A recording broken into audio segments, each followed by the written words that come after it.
Hello guys, in this video we will see how to install Google Chrome stable current version on Oracle Linux 10.0. Okay, open default browser that comes with Oracle Linux, that is Firefox. Show applications, then go to open the Firefox, then go to Google or any search engine and search for download Google Chrome.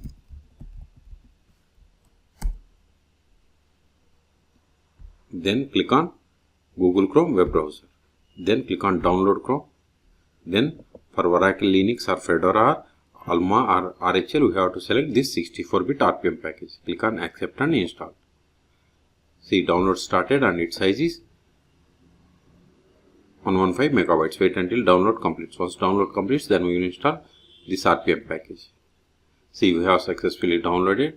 Now open terminal. Go to download, CD, downloads, ls. See, here we have the Google Chrome stable current version. So install it, sudo rpm-ivh -no deps. Then give the tab or press the tab to autofill entire RPM package name. Hit enter. Provide the password of sudo user. Hit enter.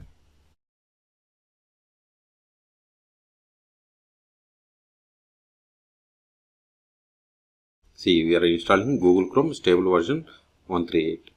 Okay, ignore this warning. We have successfully installed. Now go to show applications.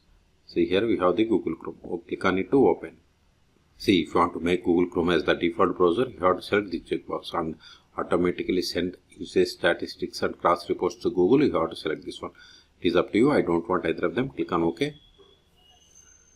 Don't sign in. Got it. See, you got the Google Chrome web browser. Okay, so ls, this file is not required anymore because we have successfully installed rm. Give Google, give the tab to clear the space. ls, we have deleted the file. Okay, so in this video we have seen how to download and install Google Chrome stable current version on Oracle Linux 10.0. Okay, for more tutorials please subscribe my channel. Thank you.